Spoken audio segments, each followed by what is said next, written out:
এক খুবই বড়লোক দম্পতি ছিল। তারা কিনা কোনো গরিব দুঃখীদের কাউকে কোনোদিনই কোনো কিছু দান ধ্যানও করত না। এতটাই তারা এতই ছিল তাদের মধ্যে অভক্তি, তারা কোনোদিন দান ধ্যানই করত না। তারা কোনোদিন কোনো মানুষকে বা কোনো পশু পাখিকে কাউকেই কোনোদিন কোনো খাবার বা কোনো টাকা পয়সা দিয়ে সাহায্য বা অন্ন বস্ত্র দিয়ে সাহায্য কোনোটাই সে করত না। তাদের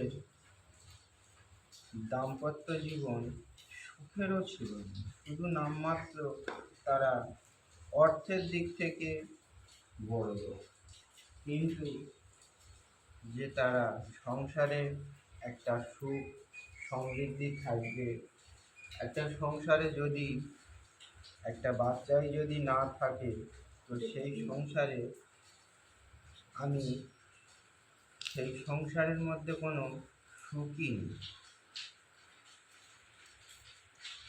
তারা এইভাবে দিন কাটায়। একদিন এক বনের চড়াই পাখি তার বাসায় তার 4টি ছানাকে রেখে সে খাবারের সন্ধানে বেরিয়ে যায়। বেরিয়ে যেতে পথে দেখলো বিশাল একটা বড় পাকা বাড়ি। তা সেই চড়াই মনে মনে ভাবলো, যাই সেই পাকা বাড়িতে আমি যাই। গেলে এত বড় বাড়ি, কোথাও খাবার ছিটিয়ে ছিটিয়ে পড়ে থাকবে। যাই হোক, আমার বাচ্চাদের খাবার হয়ে যাবে আর আমার নিজেরও খাবার হয়ে যাবে। তা সেই আশা নিয়ে চড়াই পাখি সেখানে গেল। গিয়ে দেখলো যে কোথাও কোনো খাবার থাকা তো দূরে যাক, তার বাড়িতে কোনো বাচ্চা কাচ্চাই নেই যে ছড়িয়ে ছিটিয়ে রাখবে, যে সেই খাবারটা গিয়ে সে খাবে। তখন সে চতুর্দিক খুঁজতে থাকে। তার খুঁজতে খুঁজতে এদিকে সময়ও বের হতে থাকছে, কিন্তু কোনো দিকে কোথাও খাবারই পাচ্ছে না। সে তখন সেখান থেকে উড়ে বেরিয়ে গেল। গিয়ে অন্য জায়গায় খুঁজতে খুঁজতে সে খাবার পেয়ে গেল, কিন্তু সেই ধনী বাড়িতে সে একখানা খাবারের দানাও সে পেল না। সে সেখান থেকে মন খারাপ করে চলে গেল বাসায়। তার পরের দিন আবারও গেল। এইভাবে কয়েকদিন যেতে থাকতে থাকতে একদিন সেই বড়লোক দম্পতির স্ত্রী দেখলো আঙিনায় বসে আছে। সেই চড়াইটি সেখানে গিয়েছে। সেই চড়াইটিকে দেখে সেই দম্পতির স্ত্রীর মায়া হতে তাকে দুখানা খাবার দিল। সে তখন সেই খাবারটি খেলো এবং সেই তার বাচ্চাদের জন্য নিয়ে গেল। এইভাবে চড়াই পাখিটি তার পরের দিনও গেল। যেতে সে আবারও তাকে খাবার দিল। এইভাবে কয়েকদিন তাকে খাবার দিচ্ছে দেখে তখন সেই চড়াই পাখিটি ভাবছে, যদি আমাকে এখন খাবার দিচ্ছে, যদি এদের বাড়ি কোনো বাচ্চা থাকতো, তাহলে সেই বাচ্চা কত কিনা খেত আর ছড়িয়ে ছিটিয়ে রাখতো, আমার খাবার অভাব হতো না আর আমার বাচ্চাদেরও খাওয়ার কোনো অভাব হতো না। তাই তখন সেই চড়াই পাখি সেখান থেকে মনস্থির করবার পর সে বাসায় ফিরে গেল। বাসায় ফিরে গিয়ে তার স্বামীকে বলল, দেখো স্বামী, আমি এক জায়গায় বের হচ্ছি, তুমি বাচ্চাদেরকে খেয়াল রেখো আর খাবার দিও। এই বলে সে চড়াই তখন পাড়ি দিল। উড়তে উড়তে কয়েকদিন কেটে গেল। যাবার পর উড়তে উড়তে সেই চড়াই পাখি গিয়ে পৌঁছলো সেই হিমালয় পর্বতের চূড়ায়, যেইখানে কিনা আমাদের দেবাদিদেব মহাদেব বাস করে। সেই চূড়ায় গিয়ে পৌঁছালো। পৌঁছিয়ে না খাওয়ায় না ঘুমেতে পাখিটি ক্লান্ত হয়ে গেছিল। গিয়ে যখন দেখল মহাদেব আর পার্বতী সেই পর্বত চূড়ার শিখরে যখন বসে আছে, তাদেরকে দেখেই তাদের সামনে গিয়ে বসলো চড়াই। বসবার পরেই চড়াইটি খিদেতে তৃষ্ণায়তে তক্ষুনি চড়াইটি সেখানে লুটিয়ে পড়ল। তার দাঁড়াবার আর ক্ষমতা ছিল না, সে সেখানে অজ্ঞান হয়ে গেল। তখন মহাদেব বলল, হে প্রিয়ে, এই ছোট্ট প্রাণীটি আমাদের সামনে এসে লুটিয়ে পড়ল। তখন পার্বতী সঙ্গে সঙ্গে উঠে হাতে করে একটু জল নিয়ে সেই চড়াইয়ের নিকট গিয়ে চড়াইয়ের গায়ে হাত পায়ে ছিটিয়ে দিল, আর একটু জল তার মুখেও দিল। দেবার পরে চড়াইটি তখন উঠে মাতা পার্বতী তখন সেই চড়াইয়ে মাথার উপর দিয়ে গায়ে হাতে হাত বুলিয়ে দিচ্ছিল। এইরূপ দিতে দিতে আবার সেই চড়াইটি আবার অজ্ঞান হয়ে পড়ল। তার যে অনেক ক্ষুধা ছিল আর তৃষ্ণাও ছিল। তখন মাতা পার্বতী আবার তাকে জল দিয়ে তাকে তুলে তার সামনে তাকে একটু খাবার দিল। খাবার আর জল দেবার পরে চড়াইটিকে বলল, হে চড়াই, তুমি কোথা থেকে এসছো আর কি বা তোমার মনের বাসনা?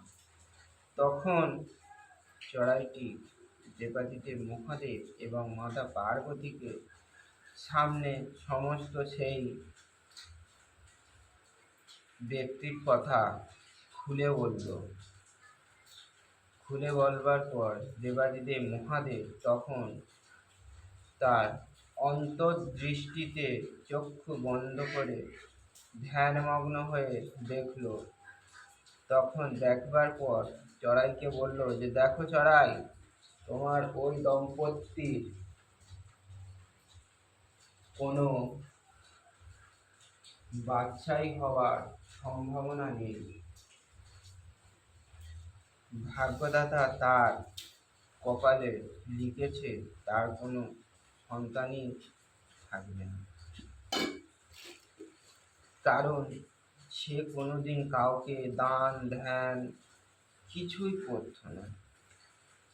সে এতই নিষ্ঠুর ছিল আর এতই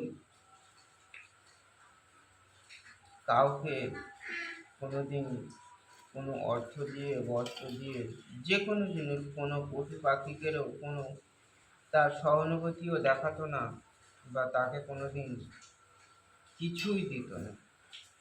তার জন্য তার ভাগ্যে এই পরিহাস।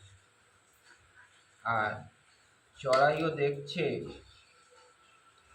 যে বাবার কাছ থেকে কিছু যদি আদায় করতে হয়, তাহলে আগে মায়ের গুণগান করতে হবে, মায়ের কীর্তন করতে হবে।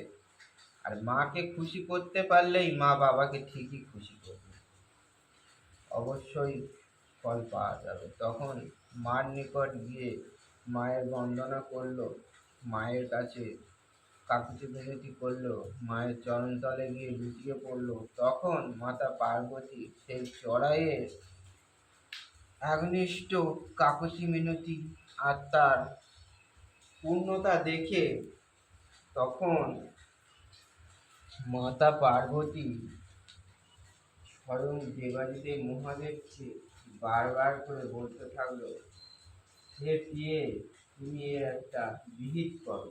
তখন দেবাদিদেব মহাদেব বলতে লাগলো যে দেখো, যার ভাগ্যে যা ছিল তার ভাগ্যে সেটাই হবে।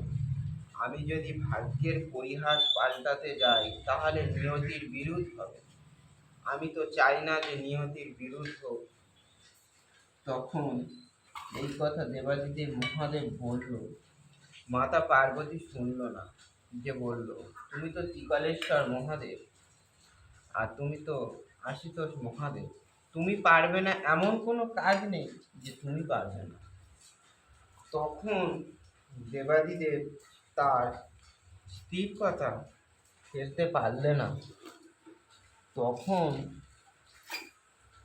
সে বলল, ঠিক আছে, আমি চেষ্টা করে দেখছি কতটুকটাই কি করা যায়। তখন দেবাদিদেব মহাদেব বলল, ঠিক আছে, আমি তার সন্তান দিতে পারি, তবে কিন্তু তার স্বল্প আয়ু হবে, আয়ু কিন্তু তার বেশি হবে না। তখন মাতা পার্বতী বলল, কেন স্বামী, এই কথা তুমি কেন বললে? তখন মাতা পার্বতীকে দেবাদিদেব মহাদেব বলল যে দেখো বিয়ে, আমি যদি এক তো নিয়তির বিরুদ্ধে যাচ্ছি, দুই যখন এই পুত্রের আয়ু অল্প হবে তখন নিয়তির সেই মানটাও রাখা হলো, আর আমার আশীর্বাদটাও পূরণ হলো। এই জন্য তার স্বল্প আয়ু আমি দান করব, একটি পুত্র দান করব, কিন্তু তার পুত্র স্বল্প আয়ু হবে। এই কথা বলল। তারপর এই কথা বলবার পর তখন চড়াই এই কথা শুনে সেখান থেকে চড়াই উঠতে উঠতে আবার ফিরে এলো নিজের বাসায়। তখন এসে সেই দাম্পত্যর বাড়িতে গেল, গিয়ে সেখানে গিয়ে তাদেরকে বলল, তাদের সেই মতো একটা পুত্র সন্তান হলো। কিন্তু হবার পরেতে তারা দান ধ্যান কিছুই করে, তারা যেমন মানুষ ছিল সেইভাবেই তারা থাকতে রইল। এইভাবে তখন সেই চড়াই গিয়ে তাদের কাছে বলল। এবার চড়াইয়ের ভাষা তো তারা বুঝতে পারবে না। তখন চড়াই দেখলো যে আমি তো এদের কোনো বোঝাতে পারবো না, তাহলে আমি আবার দেবাদিদেব মহাদেবের শরণাপন্ন হল। তখন সেই চড়াই আবার সেই কৈলাস পর্বতে যাবার জন্য রওনা দিল। এইভাবে উঠতে উঠতে কয়েকদিন কেটে গেল। যাবার পর সেই কৈলাস শিখর পর্বতে গিয়ে সেই চড়াই আবার উপস্থিত হলো মাতা পার্বতীর নিকট এবং দেবাদেব মহাদেবের নিকট। যখন গিয়ে পৌঁছালো তখন দেবাদেব মহাদেব জিজ্ঞাসা করলো, হে চড়াই, তুমি আবার তোমার কি মনের উদ্দেশ্য নিয়ে তুমি আমার কাছে এসেছো? তখন চড়াই তার সাথে ঘটে যাওয়া সেই সমস্ত কথাগুলো দেবাদিদেব মহাদেবকে খুলে বলল, আর সেই ধনী দাম্পত্যদের কথা খুলে বলল যে দেখো, আমার ভাষা তো তারা বুঝতে পারবে না, আর আমি তো তাদের বোঝাতে পারবো না যে তোমরা দান ধ্যান করো, করলে তোমাদের ভালো হবে। তখন দেবাদিদেব মহাদেব দেখলো যে একটা পাখির তো বলতো আমি দেব না, পাখির ভাষা পাখিই বুঝবে, তাহারা যেখানে বুঝতে পারলো না, তাহলে এক কাজ করি, চলো পিয়ে আমরাই যাই তাদের বাড়িতে। তখন মাতা পার্বতী এবং দেবাদিদেব মহাদেব দুজনে একজন সন্ন্যাসিনীর বেশ ধরল, আর মাতা পার্বতী এক সন্ন্যাসী ঠাকুর আর সন্ন্যাসিনীর বেশ ধরে তারা গেল সেই বিরাট বড় দম্পতির বাড়িতে, যারা কিনা কাউকে দান ধ্যান করতো না, তাদের নিকট গিয়ে পৌঁছালো। গিয়ে তাদেরকে বলল, চড়াই আবার চলে এলো। আসার পরেতে তখন এসে চড়াইটি গিয়ে তাদের বাড়িতে গিয়ে দাঁড়ালো। আর সেই দেবাদিদেব মহাদেব আর মা পার্বতী তাদের নিকট সামনে এলো, এসে তাদেরকে বলল যে দেখো, তোমরা যদি দান ধ্যান পূজা অর্চনা যদি করতে থাকো আর যদি করতে পারো, তাহলেই তোমাদের পুত্র দীর্ঘ আয়ু লাভ করবে। আর তোমাদের ভক্তিতেই কিন্তু সমস্ত কিছু ভাগ্য বদলানো যেতে পারে। তখন সেই অহংকারী যে দাম্পত্য ছিল, তারা তাদের কথাতে রাজি হল। আর সেই দিনই ছিল শ্রাবণ মাসের প্রথম সোমবার। আর এই শ্রাবণ মাসের প্রথম সোমবারই দেবাদিদেব মহাদেব আর মাতা পার্বতী তাদের নিকট, তাদের সম্মুখে, তাদের বাড়িতে এসে তাদেরকে সমস্ত কথা খুলে বলে গেল। আর তখন তারা সেই মতো গরিব দারিদ্রতা পশু পাখি সকলকে দান ধ্যান করতে থাকে। তারা অবশ্যই সেই মতো করতে থাকে। আর সেই শ্রাবণ মাসের প্রত্যেক কটা সোমবার অবশ্যই তারা উপবাস থেকে দেবাদিদেব মহাদেবের পূজা অর্চনা করতে থাকে। আর এইভাবেই শ্রাবণ মাসে যে বাবার যে মাস, সেই মাসটাই প্রচলন হয়ে গেল। আর এই শ্রাবণ মাসের মাহাত্ম্যটাও সেই দিন থেকে শুরু হয়ে গেল, যে এই শ্রাবণ মাসের মাহাত্ম্যটাই কী, আর এই শ্রাবণ মাসের কীভাবে কোথা থেকে সৃষ্টি সেইভাবেও এসে গেল। একটা চড়াইয়ের নির্দিষ্ট দেখানো পথেতে তারা সেই পথ আগিয়ে অবলম্বন করে তাদের ভাগ্যকে তারা বদলে ফেলল। আর এইভাবে সেই দাম্পত্যরা সুখী হলো, তারা অবশ্যই আরো ধনী হয়ে গেল। আর সেই পুত্র, যার কিনা অল্প আয়ু দান করবার কথা ছিল, বিধাতার আশীর্বাদে তারা অবশ্যই তখন তাদের দীর্ঘ আয়ু হল। আর সেই সংসার আগে পর্যন্ত ধরে গেল। একমাত্র শ্রাবণ মাসের সোমবারের মাহাত্ম্যের জন্য, আর তার পিছনে ছিল চড়াইয়ের মাহাত্ম্য। আমার ভক্ত মহারাজ একটা সুন্দর গল্প শোনালো।